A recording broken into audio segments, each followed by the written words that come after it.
Hello everyone. I hope you're all doing good. I know it's been long since I posted any videos. Life has been crazy, but I thought before fall semester ends I should post few topics that has been coming in my mind during fall semester. So my first topic would be travel video because it's holiday season. Everyone is traveling and I have been hearing some doubts coming along. So I thought I should make a quick travel video like some of the few things that I have been putting into my travel itinerary or like the way I travel.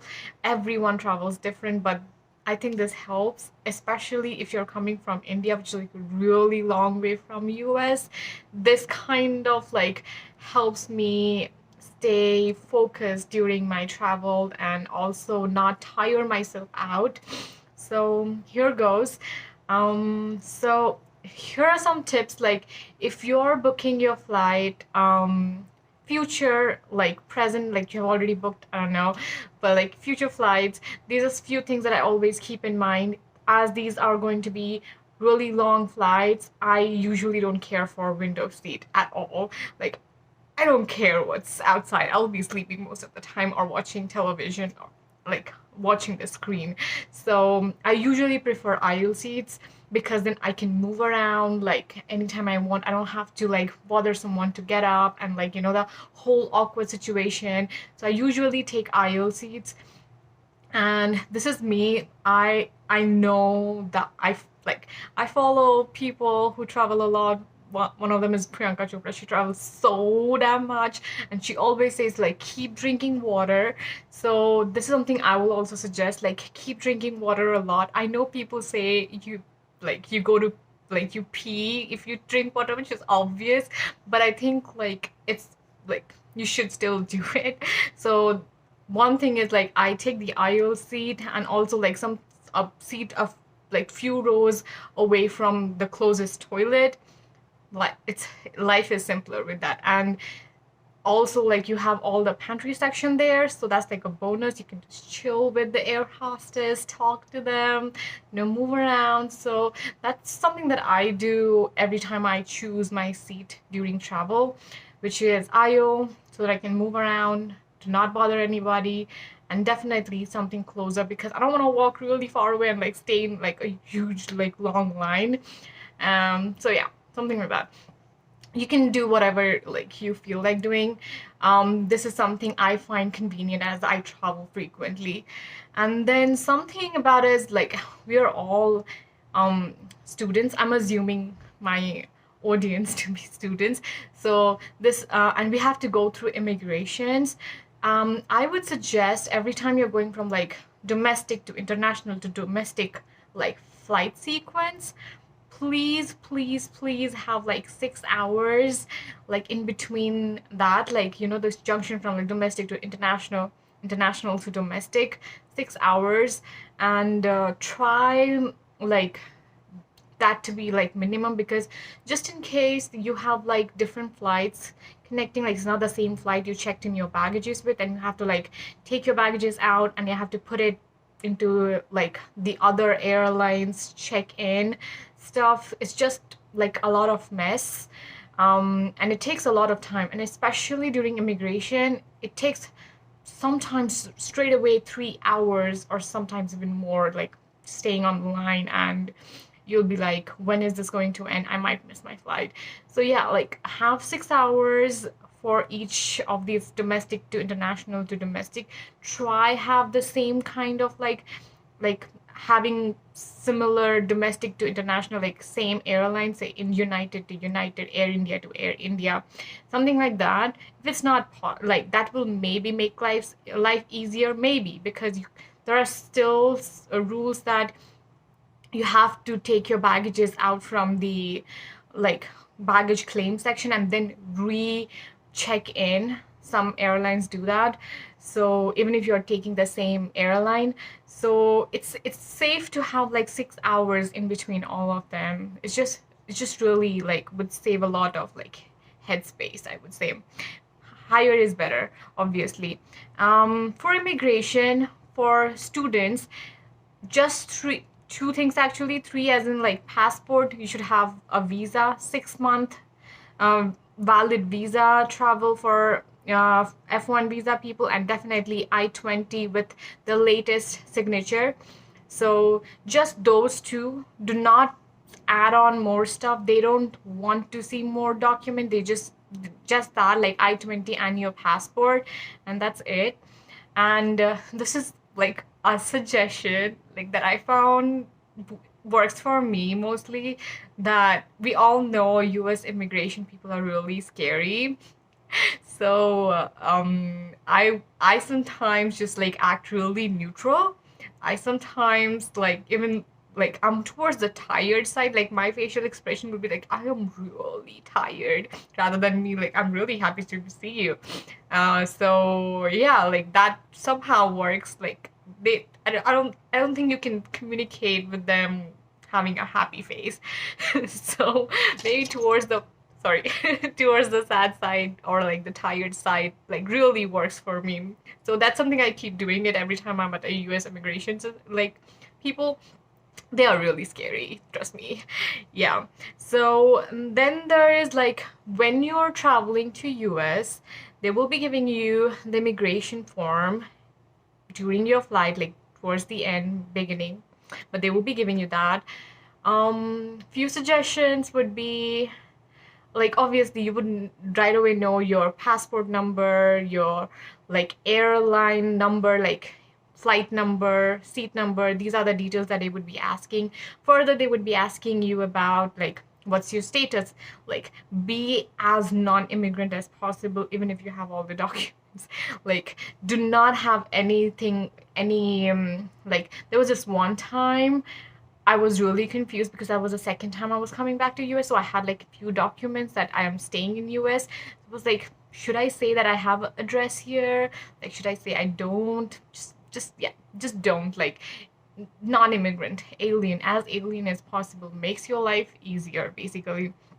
And then there's a section for um if you are doing business. So that section is really like for someone who doesn't know, it's really unclear because they would be listing stuff that you would be like, oh, I have that in my bag, should I write it? But it's mostly business. If you are having that with you, because you are, some things are in your possession and you are dealing or like doing business with them, that's the section basically. So right away, you're a F1 student, you're not doing business here, so no, no, no, no, no, no, no, all the way signature, and keep the form as simple as possible. So during immigration, this is the addition, like you will be showing your immigration form, I-20, passport with valid 6-month visa on it, still available. So that's a minimum requirement for traveling. So yeah. And this is especially for COVID section because we are in the COVID era and we have to do a little bit like talking about how to travel during COVID. I kind of have a lot of idea for some weird reason. So I had been traveling a little bit frequently because of personal reasons. So few things would be first huge requirement is having a negative RT-PCR test in 72-hour window when you board the flight. And remember, even if the flight is delayed, they won't consider your RT-PCR if like it's like they have delayed it. So keep it as closer to your boarding time, and also like closer as in like good time would be like 2 days rather than 3 day window, like 72 hours, have it like 48. I like try to keep it under like 48 hours. There's and if you're traveling during holiday, I would suggest be prepared because there will be stores that would sometimes be closed. Have multiple backup. There's Walgreens, there's CVS, there's so many other like places. Sometimes the university will be also giving you RT-PCR test for traveling. But yeah, like be mindful that during holiday season things can change. Always have like 24-hour backup one day for your travel, for anything could happen before your travel. This is really important because your flight could be delayed, and it like mine delayed like 18 hours, so like almost a whole day. Luckily I had my COVID test like in 48 hours window, so it helped with the 72-hour window, and I had a really empty flight and it was like really chill. So yeah, be mindful and have that one day. One of the important thing is having that one day at your boarding place, because most of the boarding place like international Chicago, Delhi airport have their own RT-PCR tests at the airport.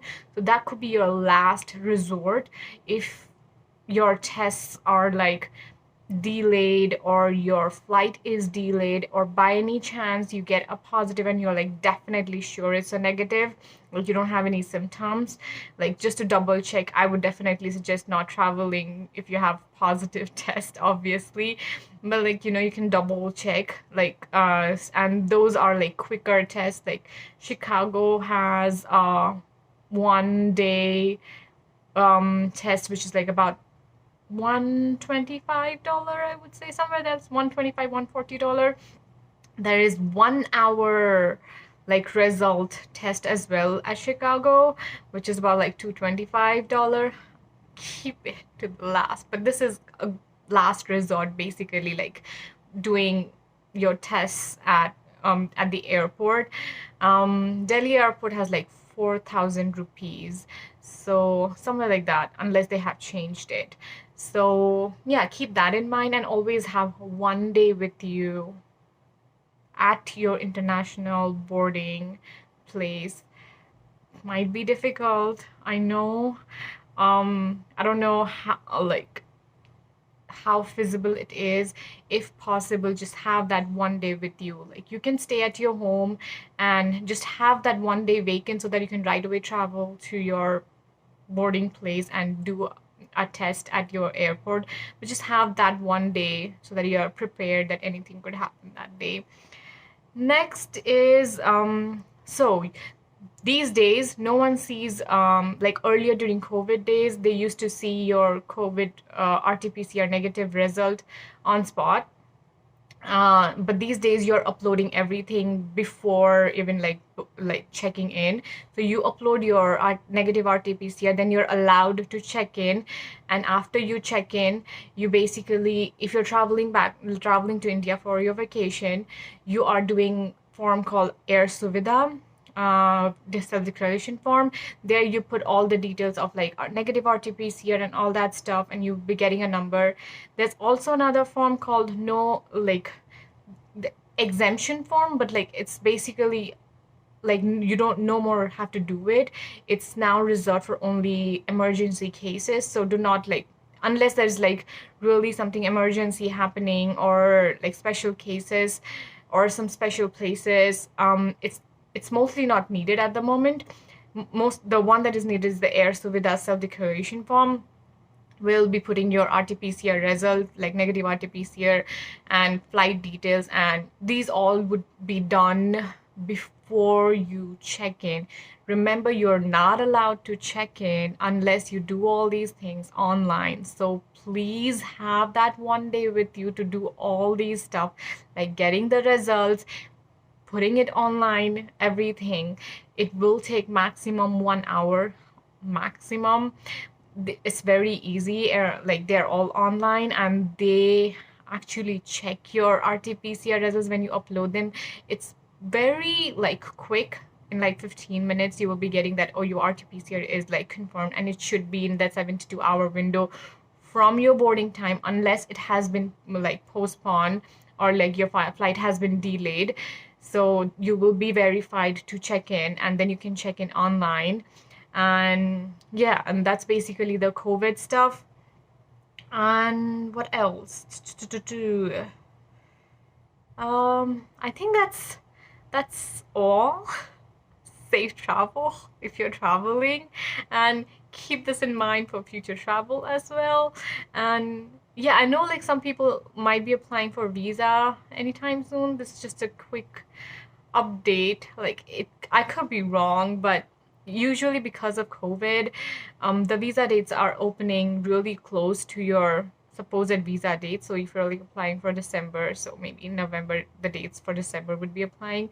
So be patient, like and yeah, like sometimes these days they are not opening it like really far away because of COVID scenarios. And I know like every 5 6 month new variant is coming, so be careful when you're traveling. Definitely wear mask all the time. I would even suggest like changing like mask after like 4 or 5 hours or something, like have multiple masks ready, and after 4 or 5 hours change it.